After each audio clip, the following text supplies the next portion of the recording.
الحمدللہ رب العالمین والصلاة والسلام علی سید المرسلین اما بعد فاعوذ باللہ من الشیطان الرجیم بسم اللہ الرحمن الرحیم۔ روحانی وظائف چینل کی تمام معزز ناظرین کو السلام علیکم۔ روحانی وظائف چینل آپ کے لیے چاند گرہن کا ایک بہت ہی خاص عمل لے کر حاضر ہوا ہے۔ یہ چاند گرہن کوئی عام چاند گرہن نہیں بلکہ 580 سال بعد ہونے والا چاند گرہن ہے۔ آج آپ کو ایک ایسا عمل بتاؤں گی اور اس کی چند نشانیاں بتاؤں گی کہ جس سے آپ کی قسمت بدل جائے گی۔ ہر خواتین و حضرات یہ عمل کر لیجئے۔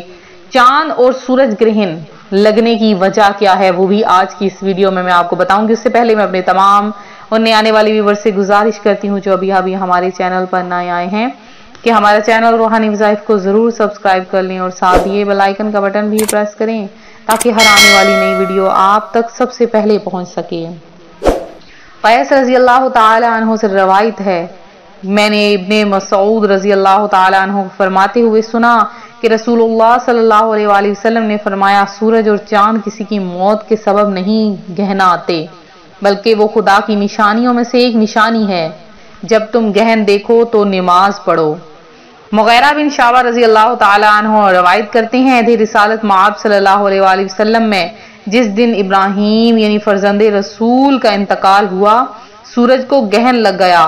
لوگوں نے کہا یہ ابراہیم کے انتقال کی وجہ سے ہے، تو رسول اللہ صلی اللہ علیہ وآلہ وسلم نے ارشاد فرمایا، سورج اور چاند کسی کی موت و حیات کی وجہ سے نہیں گہناتے بلکہ جب تم اسے دیکھو تو نماز پڑھو اور اللہ سے دعا کرو۔ یہ بخاری شریف کی حدیث ہے۔ تو جب پیارے آقا علیہ الصلوۃ والسلام نے یہ فرما دیا تو پھر ہمارا کہنا انتہائی غلط ہے، اور جو شخص یہ باطل خیال رکھتے ہیں وہ کافر، مشرک اور جاہل ہیں۔ تو پیارے آقا علیہ الصلوۃ والسلام کی یہ حدیث مبارکہ کے تحت آپ نے کبھی بھی یہ نہیں فرمایا کہ چاند اور سورج گرہن منحوس ہیں۔ حضور اقدس صلی اللہ علیہ وآلہ وسلم کے زمانے میں جب گہن ہو گیا تو صحابہ رضی اللہ تعالیٰ عنہ کو فکر ہوئی۔ اس موقع پر حضور علیہ الصلوۃ والسلام کیا عمل فرمائیں گے، کیا کریں گے، اس کی تحقیق کی جائے۔ جو حضرات اپنے اپنے کام میں مشغول تھے چھوڑ کر دوڑے ہوئے آئے۔ نوعمر لڑکے کے جو تیر اندازی کی مشق کر رہے تھے ان کو چھوڑ کر لپکے ہوئے آئے تاکہ یہ دیکھیں کہ حضور صلی اللہ علیہ وآلہ وسلم اس وقت کیا کریں گے۔ نبی کریم صلی اللہ علیہ وآلہ وسلم نے 2 رکعت صلاۃ الخسوف پڑھی جو اتنی لمبی نہ تھی کہ لوگ غش کھا کر گرنے لگے۔ نماز میں نبی کریم صلی اللہ علیہ وآلہ وسلم روتے اور فرماتے، اے رب کیا آپ نے مجھ سے اس کا وعدہ نہیں فرما رکھا تھا کہ آپ ان لوگوں کو میرے موجود ہوتے ہوئے عذاب نہ فرمائیں گے اور ایسی حالت میں بھی عذاب نہ فرمائیں گے کہ وہ لوگ استغفار کریں۔ تو لہٰذا جب بھی چاند کو گرہن لگے تو فوری طور پر صلاۃ الخسوف پڑھ لیجئے۔ نماز کسوف پڑھی جاتی ہے جب سورج کو گرہن لگتا ہے اور صلاۃ الخسوف پڑھی جاتی ہے جب چاند کو گرہن لگتا ہے۔ اس کے علاوہ یہ دیکھ لیجئے کہ اللہ تبارک و تعالیٰ نے چاند کو گرہن کیوں لگایا۔ اللہ پاک اپنی نشانیاں ظاہر فرماتا ہے اور اپنے بندے سے فرماتا ہے کہ میں چاند کو گرہن تب لگاتا ہوں جب میں نے اپنی نشانیاں ظاہر کرنا ہوتی ہیں، لہٰذا اسی لیے چاند کو گرہن لگتا ہے۔ تو آج آپ کو یہ بتاتی چلوں کہ جب بھی چاند کو گرہن لگے تو آپ نے کیا کرنا ہے، چھوٹا سا عمل کرنا ہے۔